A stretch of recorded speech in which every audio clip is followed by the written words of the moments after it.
All right, John 18.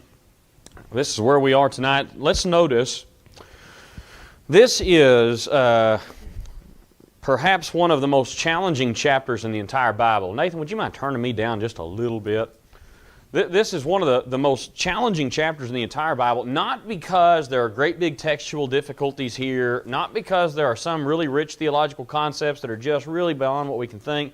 It is because the content of this chapter, and the content particularly of the next chapter, is really the foundation of who we are and who we are as we follow Jesus Christ. Larry mentioned the cross. Well, guys, we're getting right down to it now. Cross doesn't show up till the next chapter, but I'm going to tell you, you read chapter 18 without really thinking what he's saying, you're missing some stuff. And I would maybe push you a little bit further and say that John 18 is perhaps one of the saddest chapters in the entire Bible. And that is taking into consideration the cross in the next chapter. But I'm going to tell you, this is where it's at, folks. John 18, verse 1, please. When Jesus had spoken these words, he went out with his disciples over the brook Kidron, where there was a garden which he and his disciples entered. And Judas, who betrayed him, also knew the place, for Jesus often met there with his disciples. Then Judas, having received a band of soldiers and officers from the chief priests and Pharisees, came together with lanterns, torches, and weapons. Jesus, therefore, knowing all things that would come upon him, went forward and said to them, "Whom are you seeking?" They answered him, "Jesus of Nazareth." Jesus said to them, "I am he." And Judas, who betrayed him, also stood with them. Then as soon as he had said to them, "I am he," they drew back and fell to the ground. Then he asked them again, "Whom are you seeking?" And they said, "Jesus of Nazareth." Jesus answered, "I have told you that I am he. Therefore, if you seek me, let these go their way, that the saying might be fulfilled which he spoke, of those whom you gave me I have lost none." Then Simon Peter, having a sword, drew it and struck the high priest's servant, cut off his right ear. The servant's name was Malchus. Then Jesus said to Peter, "Put your sword into the sheath. Shall I not drink the cup which my Father has given me?" All right, so when he had spoken these words, could be a reference to the prayer in chapter 17, but probably is more of a reference to all of these words. These words being the private discourse, 14, 15, 16, and the prayer in 17. So after he said these things, he goes out across the brook Kidron. Now, the brook Kidron is a major part of the geography of the Bible. Let me give you a couple of ideas here. I want to kind of reiterate some of this. We're looking right now late Thursday night. So we're dealing with Gethsemane late night. Gethsemane is not mentioned here, but we recognize from the Synoptic Gospels that's where he is, in the Garden of Gethsemane, across the Kidron Valley, opposite the Temple Mount, and overlooking the Temple Mount. This may be helpful, and we might refer to this a couple of times. This is kind of the hour by hour, for the most part, through Thursday night, through Friday morning. And I'll come back to this in just a second. I want to show you this, though. So the brook Kidron is this Kidron Valley right here. Dry most of the year during the wet, rainy winter months. It would be wet. It would be still crossable for the most part, except for maybe in a downpour, a flood of some sort. But the reality is, lots of places in this part of the world, water's channeled to the lower parts, but other than that, it's pretty much crossable year-round. So the Kidron Valley is to the east side of the temple complex. You can see this here, the Garden of Gethsemane. And the Kidron Valley plays a significant role because when David flees from Absalom, this is the valley he crosses barefoot and mourning. So there's some symbolism here. Okay? The king of Israel fleeing from his oppressor.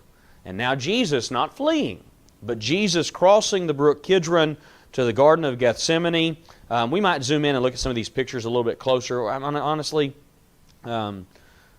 probably not as much. But here's kind of a model recreation on the left side of your screen, and then the modern picture today. And of course, there's the big Muslim mosque there in the center, the Temple of the Rock. But here's the Kidron Valley, and here's the traditional site of Gethsemane. In fact, you can still see, boom, some of the shrubbery there.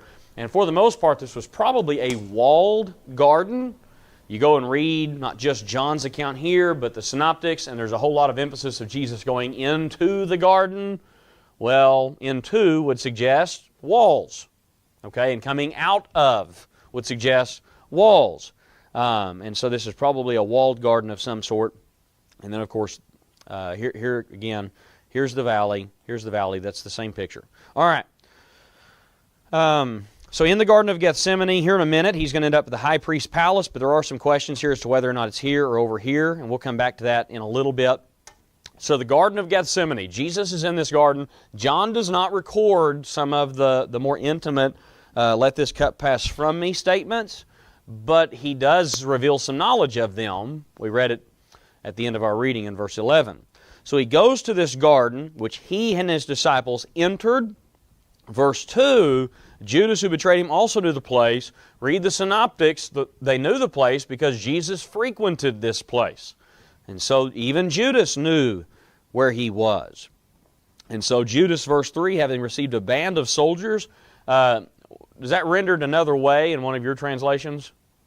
Maybe not band of soldiers. What is it, Karen? Roman cohort.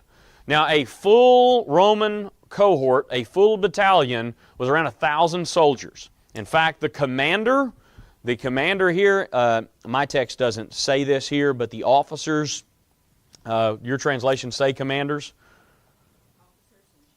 and chief priests. So you have commanders were over 1,000. In fact, that's what that word meant, was leader of 1,000. And so you had individuals, I mean, this big full Roman cohort, 1,000 soldiers. Now, a normal cohort was about 600, and then they had what was called a maniple, which was a third of a cohort, around 200. Now, it's quite possible that there were 200 soldiers that went out to him. Probably not the case, but here's what I want you to see. We're not looking at like 6 buddies with a torch, okay? We're not looking at just 6 dudes that go out to Jesus. We're looking at a large number. Okay, and I'm not going to say it's even a maniple, 200 people, 200 soldiers, but it's sure not nothing to slouch at. Okay? Now, there are some things in the text that hint at why this would be the case. Notice the last part of verse 3. So they come out, Judas is with this band of soldiers, and notice this, having received a band of soldiers, the officers from the chief priests, the Pharisees, they all come out. Now, all of this, we have Roman officials represented, we have Jewish officials represented, and we have temple authorities. Okay, this is like the Jewish police squad. These were the individuals that were really in charge of protecting the holiness of the temple itself.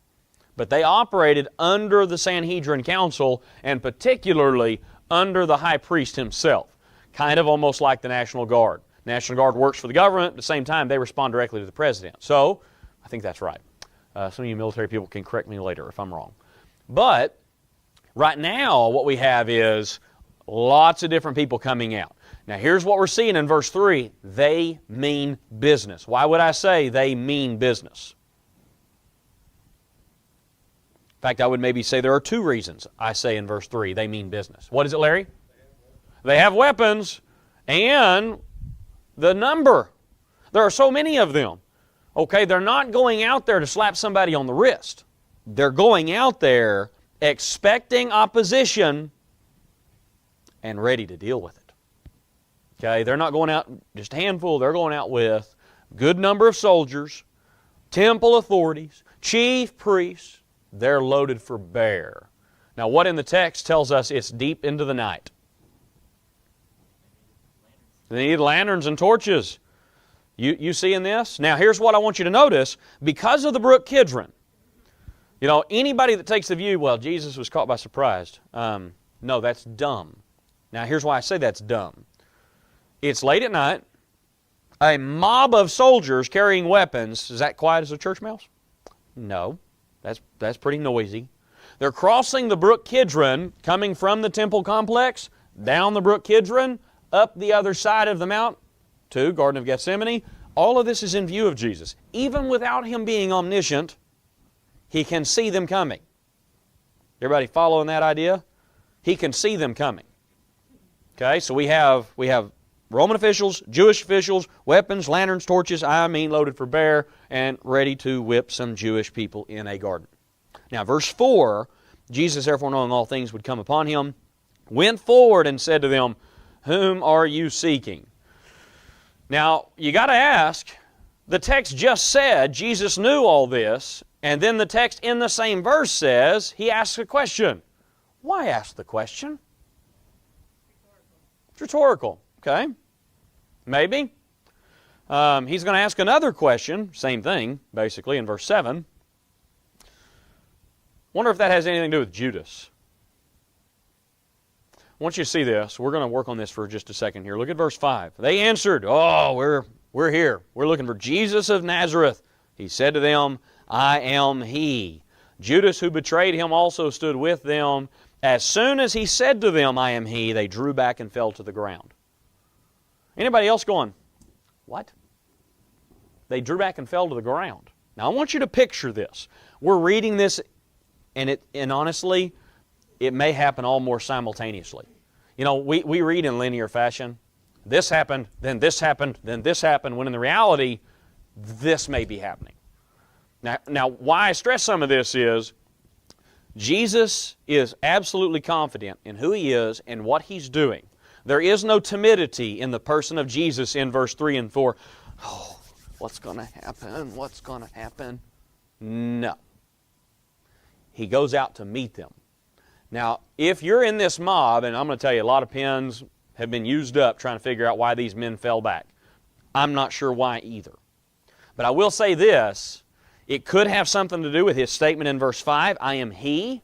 Now remember, we've already made a big deal of that in John's Gospel. When Jesus says, "I am," what is He referring to? I'm God. I am, like Moses and God in the burning bush. When Moses said, "Who do I tell them is sending me back?" He says, "You tell them, I am sent you." When Jesus says, "I am," in the Gospel of John, whatever pronoun follows that is irrelevant. When He says, that's not totally irrelevant. Follow me for a second. When He says, "I am," He's making a big theological claim. I'm God. I am God. I am the one in the burning bush. Okay, that's why before Abraham was, I am, John 8. Okay, so now all of these ideas come together, so it could be they fall back almost in shock. Ha ha ha, blasphemy. But I will tell you, it almost makes a lot of sense. I mean, you got this mob going out, rah, rah, rah, we're going to get him. And then a man would expect him to be timid and, what's going on? And what does Jesus do? Who are you seeking? If it is night, it is night. If it is what is expected, you wouldn't expect Him to do that. So it's almost like the domino effect. Wait, the guy's approaching us. Nobody approaches us. Okay, so maybe that's why they fall back. I'm not going to arm wrestle you either way. But it is interesting. He reiterates, "I am He." Or at least John reiterates for us, they fall back to the ground. It blows my mind, and you'll hear me preach this sermon at some point. This is not the only point I make in that sermon, but it blows my mind that He lets them get back up. He's God in the flesh, knowing what's coming, and He lets them they all fall down, and He lets them get back up. And in a few verses, they're going to handcuff Him. So verse 7, then He asked them again, "Whom are you seeking?" They said, "Jesus of Nazareth." Now, I said, why is He asking the question? Well, maybe it is rhetorical. Several writers made the observation that perhaps this is His final effort to prick the heart of Judas Iscariot. You see, Jesus doesn't ask a question because He doesn't know the answer. Jesus never asks a single question in the Gospel accounts that He does not already know the answer. You got to ask then, why does He ask the question? It's for another reason, isn't it? He asked the question for a different reason totally. And generally speaking, if we want to try to generalize it for a second, Jesus asks the question to try to make the person think. And I think we're going to get a little of that in John 18. Jesus does things here with the audience in mind. And I don't mean us, I mean the audience in the passage. And so He says, verse 8, "I've told you that I am He. Therefore, if you seek Me, let these go their way." So He says, "I am. Now, let these men go." Why would He say, well, let these men go? What's one of the big promises He kept making to the apostles in chapter 14, 15, and 16, guys? What's one of the big promises He kept making? And don't overthink this. Okay, that He would send the Comforter. You bet. Even in this immediate context, here we have a mob out to arrest Jesus, and He says, hey, you found me. Let them go. Now, it's kind of hard to summarize what I'm thinking here. I can see it on your faces. But here's what He promised them. John 14, 15, and 16. He promised them that He would keep them safe. I'll protect you. I'll protect you. I'll protect you. And I'm going to send the Holy Spirit. And He's going to comfort you. He's going to bring you to all truth. He's going to guide you. He's going to make sure you're comforted, right? You're going to have peace in the world and tribulation, but me, you're going to have peace. And here Jesus is protecting His apostles. Hey, you got me. Let them go. And then verse 9, that the saying might be fulfilled which He spoke, of those whom you gave me, I have lost none. Kind of interesting to tie that in here. Certainly Judas was lost in a very physical sense too. I mean, Judas, when you kill yourself, that's kind of, you're lost altogether, okay? So maybe there's a little twofold usage of that idea being played out here. But Jesus, He's not losing anybody. My people are mine. I'm going to keep them safe. Peter says, hold on, Lord, I got this. Verse 10. So Simon Peter, having a sword, drew it and struck the high priest's servant and cut off his right ear. The servant's name was Malchus. I love the way the internet has done this. You read the synoptics and it says, well, one of the disciples struck this servant. One of the disciples struck the servant. And then the video on YouTube or whatever will say, John comes along and says, oh yeah, that was Peter. Totally ratted on the other apostle. So yeah, Peter's the one who draws out the sword. Now it is actually interesting though, the historical nature of this. If John's writing at a later date, which I believe he is, Peter's already been dead for a few years. So if there are any repercussions to him from the Jewish authorities, he's already dead at this point. They can't do anything to him. So maybe there's some of that playing out. I wouldn't push that very far, but that is interesting. He draws the sword and he lops off the high priest's servant's right ear. Now, a couple of ideas. When he does this, somebody said, see, he's trying to disqualify the man from serving as a priest because any blemish on the priest, can't serve anymore. Particularly, do you remember the practice? The big right toe, the right ear, we lop his right. Come on. This is a fisherman. You read through the text, what it looks like is not that Peter is this skilled swordsman. Just going to take a little off the edge. No, it looks like Peter draws the sword, attempts to lop the dude's head off to fight, and misses. Now, a few weeks ago I preached on this idea. This is really fascinating. You read through this and you go, what in the world happened? Yeah, John doesn't tell us. But the synoptics already have. What happens? What happens to Malchus's ear? He put it back on. I was scared one of you were going to be like, Evander Holyfield. No. Yeah, he put it back on. He put it back on. So protecting Peter again. Peter, put your sword away. That's not what we're going to do. What's significant about verse 10? The fact that I'll give two of them. Well, no, I'm going to give one of them away. The fact that Simon Peter is identified. There are two other things in verse 10 that are incredibly significant from a historical perspective. Anybody know what they are? Think.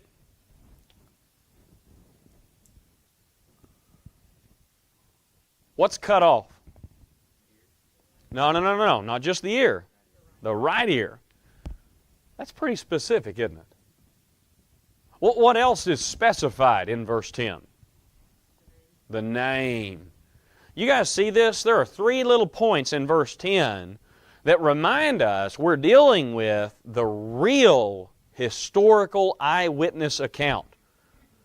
Now, here's why this is so fascinating. Individuals that try to challenge the veracity of the New Testament, you people believe a bunch of nonsense. Let me tell you something, guys. You name the people involved, that's pretty powerful. Because what's going to happen?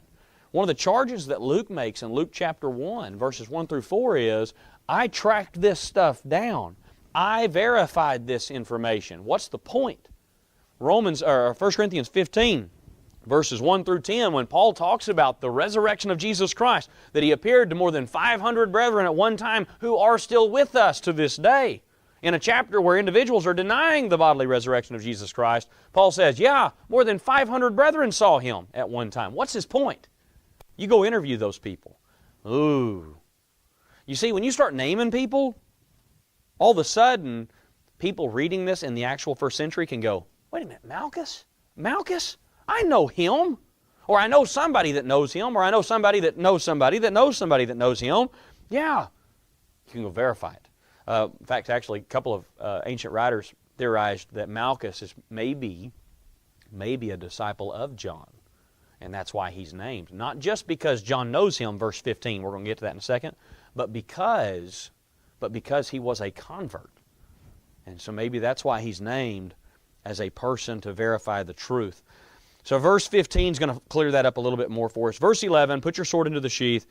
Shall I not drink the cup which my Father has given me? And there I say, when Jesus in the Garden of Gethsemane says, let this cup pass from me, John reveals some knowledge of it in verse 11.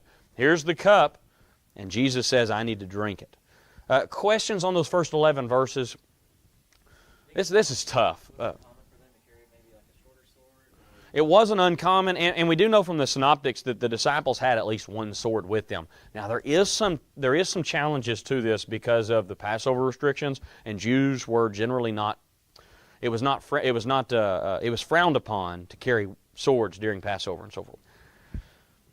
Boy, that gets way beyond my pay grade. Larry? Yeah. Oh yeah.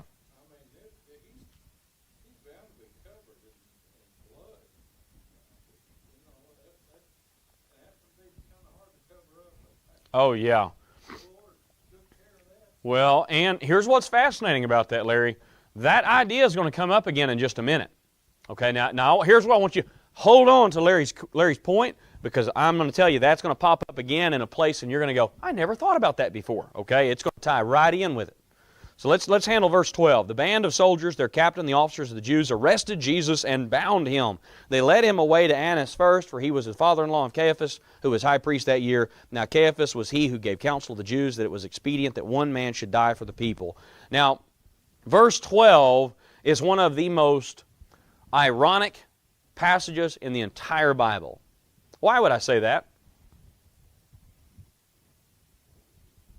Why would I say that is one of the most, if not the most, ironic passage in the entire Bible? Let's tie a couple of ideas together. Who is Jesus?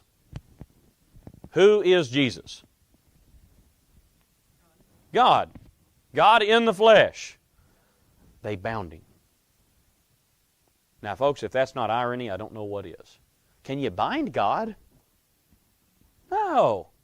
I mean, God who made everything, there is a substance He made that's particularly strong.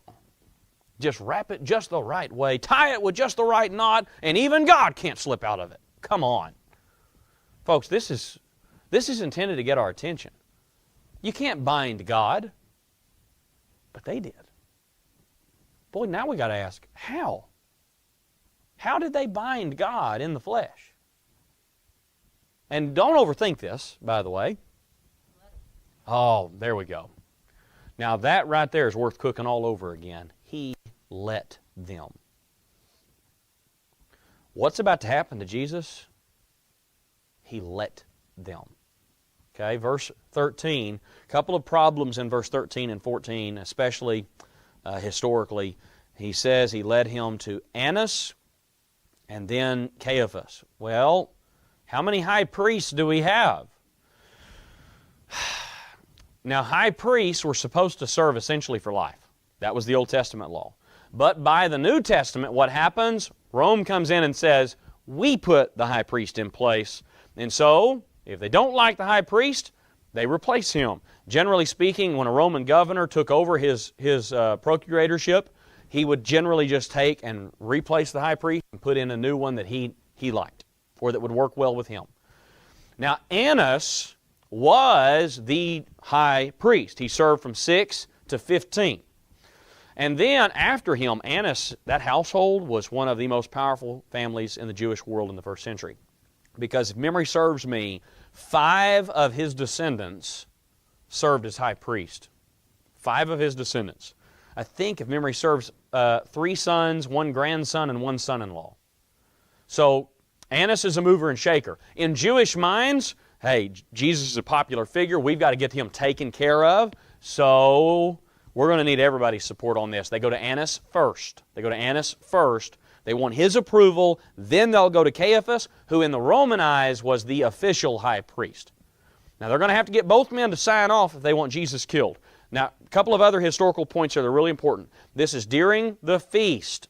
Okay, during the Feast of Unleavened Bread, right after the Passover.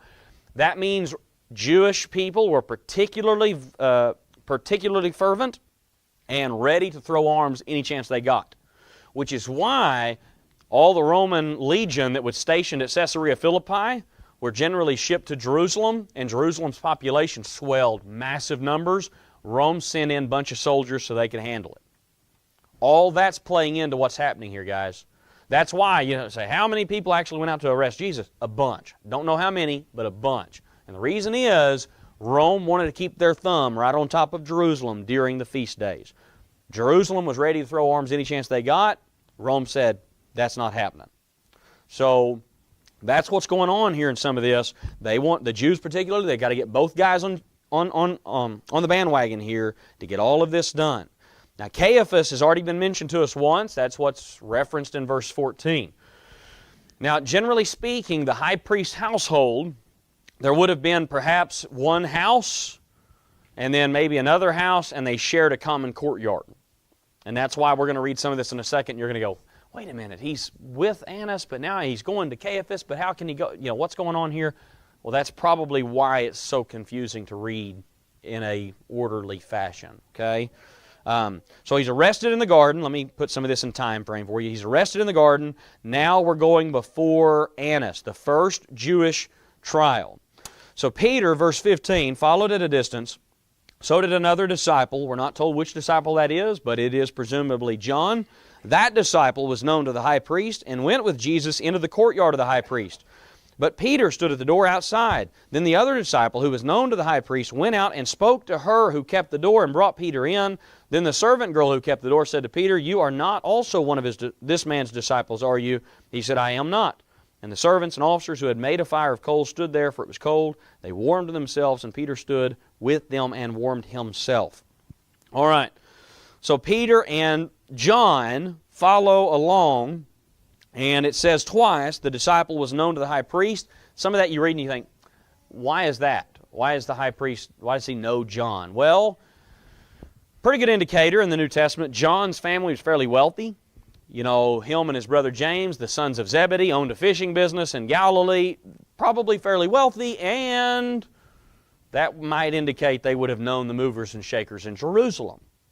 Okay, so we don't really know, but that would be presumable as any other option would be. So they go there. Peter stands outside the door. The other disciple, John, goes and speaks to the servant girl so that she will let him in. She apparently knows that John is one of his disciples because she says, "You are not also one of this man's disciples, are you?" And he said, "Aha, I'm not." Verse 18, what are we getting? Historical relevant details. What are we getting in verse 18 that helps us here? The weather. What about the weather? Somebody explain a little bit. What about the weather? It's cold. You notice little details. Little details. Eyewitness account, huh? It's cold. They're warming themselves by the fire. Boy, that also coincides with the Feast of Unleavened Bread. Being a little cooler at night. See, little details helping us here all along the way. So Peter stood with them and warmed himself. Verse 19. The high priest then asked Jesus about his disciples and his doctrine. You notice the two big key points here, disciples and doctrine. Let me tell you why very quickly. He wants to know what he's been teaching and how far the error has spread. That's what he wants to know about. How much damage have you done, sir? And how much fixing are we going to have to do? So he said, verse 20, "I spoke openly to the world. I always taught in the synagogues and in the temple, where the Jews always meet. And in secret I have said nothing. Why do you ask me? Ask those who heard me what I have said to them. Indeed, they know what I said. When he had said these things, one of the officers who stood by struck Jesus with the palm of his hand, saying, Do you answer the high priest like that? Jesus answered him, If I have spoken evil, bear witness of the evil, but if well, why do you strike me? Then Annas sent him bound to Caiaphas the high priest. Now verse 20, kind of puzzling. He says, I've always spoke openly. Well guys, what was John 14 through 16? That was a private discussion. So is he contradicting what he just did in John's Gospel? No, not at all. What Jesus does publicly is the same thing he was doing privately. All he did privately was explain what he had done publicly. So, he gives a parable publicly. And then privately, when the disciples ask, he explains the parable. But everything he's been saying has been consistent. He has said one resounding thing the whole time. I am the Christ, the Messiah, the Son of God. Now, they don't want what he says. Verse 21, why are you asking me? Ask those who heard me. Ask those who heard me. What would we call that in our modern world? Ask those who heard me. Witness. Witness. He says, check the witnesses. Now, I will say, first century Jewish trial, this is not an official trial yet, but follows a similar template that the American judicial system follows. There must be witnesses.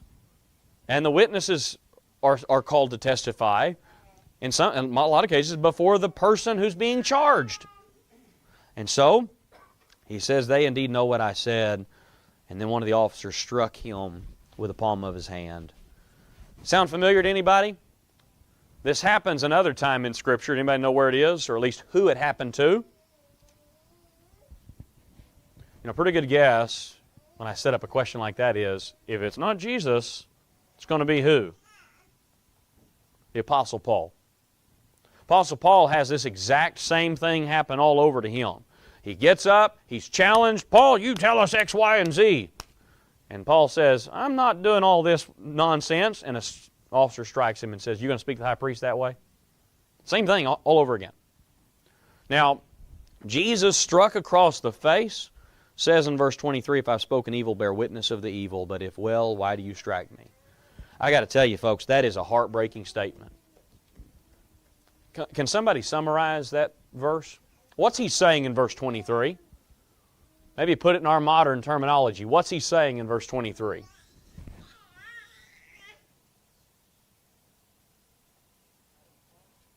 I'm not lying. Yeah. Okay, I'm not lying. Why are you doing this to me? I'm only speaking. When it says I'm telling you the truth, I'm not being disrespectful. I'm just telling you I'm telling you the truth. I'm not being hateful. I'm not trying to help you. Yeah. It is what it is. So let's think about this in a judicial sense. Because even though I'm not convinced this is a formal trial yet, John does not record that for us. The synoptics do, but John doesn't. John really summarizes, streamlines some things here. So, in a judicial setting, we would say, if I'm guilty, charge me. If I'm not guilty, then what are you doing? You see him doing that in verse 23? I'm not guilty. What have I done wrong here? If I'm wrong, then charge me. If I'm guilty, then do it. Let's get it done. Why do you strike me? Now, let's think for a second here. That's the same thing he did a second ago, isn't it, with Judas? Asking those questions. Right here, folks, right here in verse 23, it's still Jesus, true to his character, begging those who are accusing him to do simply what is right. And then Annas sent him bound to Caiaphas the high priest. And that's why I say probably just across the courtyard to Caiaphas' house. And we still have not gotten to the formal trial. So, verse 25. Simon Peter stood and warmed himself. Therefore they said to him, you are not also one of his disciples, are you? He denied it and said, I am not. One of the servants of the high priest, a relative of him whose ear Peter cut off. Did I not see you in the garden with him? Peter then denied again, and immediately a rooster crowed. Peter denied. Let me ask you this. Verse 26, if this fellow's in the garden, and this is his kinfolk who had his ear lopped off, how could he not identify Peter? It was dark. Thank you. You see? Little statements that reinforce historical veracity. You know, if you're making all this up, what would you have done? You wouldn't have put it in there that, well, you know, he wasn't really sure. Did I see you? No, you'd have just said it. Hey, you're one of those folks. No, none of that happened. Rooster crowed. Peter denied, rooster crowed. Now, let me kind of put some of this into perspective here. So we've got the arrest in the garden. We've got the first Jewish trial before Annas, the second Jewish trial before Caiaphas, Peter's denial in the courtyard of the high priest's home. That's where we've been working right here.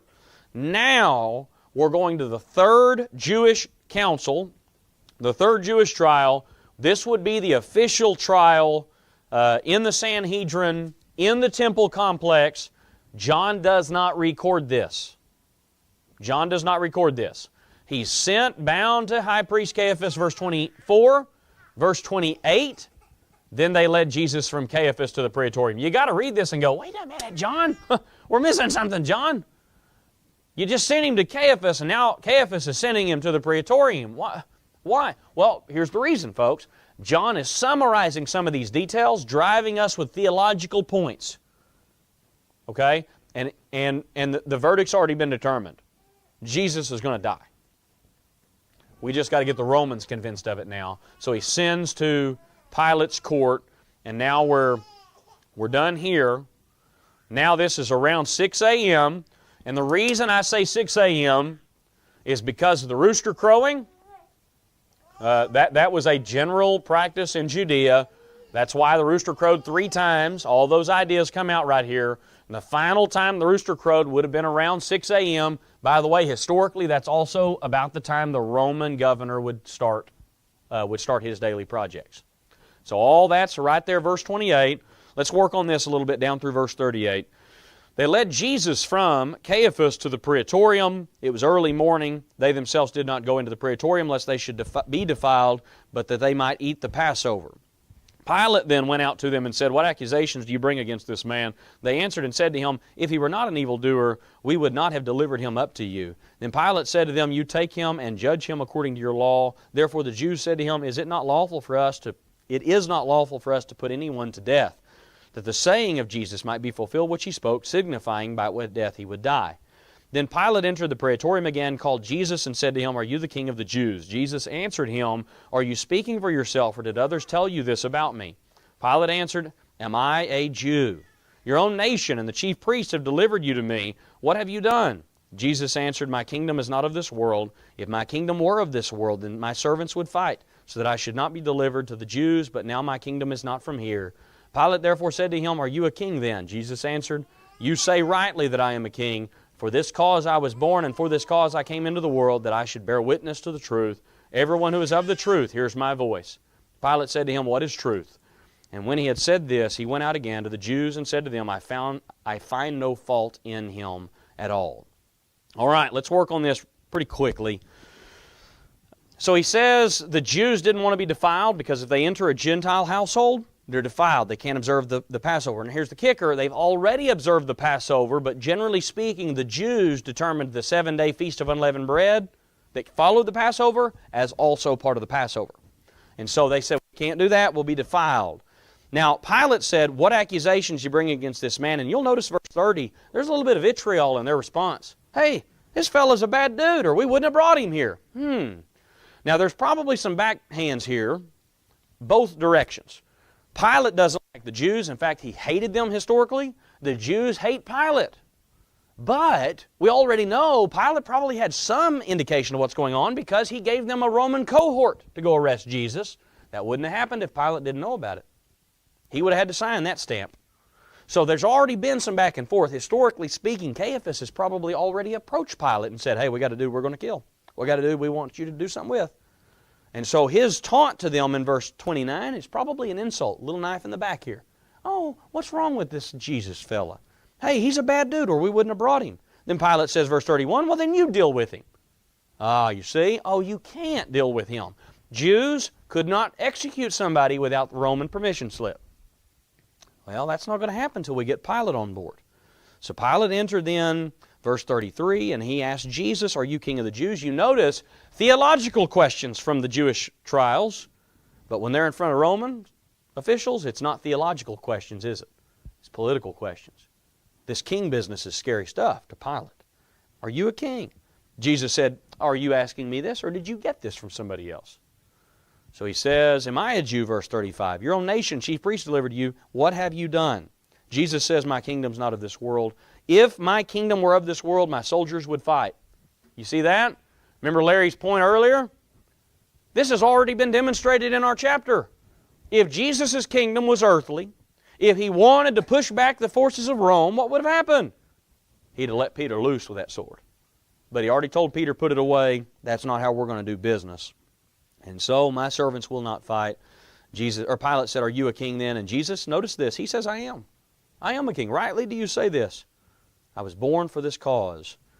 And he says, this is the truth. Verse 38, what is truth? And Pilate says, I find nothing wrong with this man. Now, well, it just burns me up to fly through this so quickly. But verse 39, but you have a custom that I should release someone to you at the Passover. Do you therefore want me to release to you the king of the Jews? Then they all cried again, saying, not this man, but Barabbas. Now Barabbas was a robber. And I want you to notice, this is a historical practice that we can find record of that Pilate did do during the Passover feast. This also kept them from getting too volatile. And you notice he knifes them a little bit in verse 39. You want me to release the king of the Jews to you? You want me to do that? They said, no. Verse 40, Barabbas. Barabbas, ladies and gentlemen, is accused, not in John's Gospel, but is accused in the Synoptics, the same things they're trying to get Jesus killed for doing. Barabbas is guilty of these things, and Jesus is being charged with these things. A robber, an insurrectionist, a rebel. Yeah, a threat to the Roman Empire. That's what this is. All that's playing in right here. Oh, it burns me up. All right, questions? Really quickly. We only got about 2 minutes here. I really hate that we're having to break this up because Todd will be here Sunday and next Wednesday, so we'll pick this up the Sunday after Todd's meeting with us. But just kind of hang on to some of these ideas. You got to ask, why is there 3 crosses prepared that day? I would propose to you, ladies and gentlemen, that the middle cross was for Barabbas, and Jesus took his place. All right? Questions on the 75 verses we just covered in 3 minutes? Nothing? You're like, I'm going to have to go back and listen to that on halftime. Yeah, me too. Make sure I said the truth on the whole thing. All right. Applications. I have scared you. I have scared you into not talking tonight. That happens sometimes. Number 1, Jesus was ever concerned for his disciples. You see that all through John's Gospel, but particularly in this chapter. Everything he does is with intention. Number 2, this is what sacrifice and humility look like. Literally letting himself be bound for the service of others.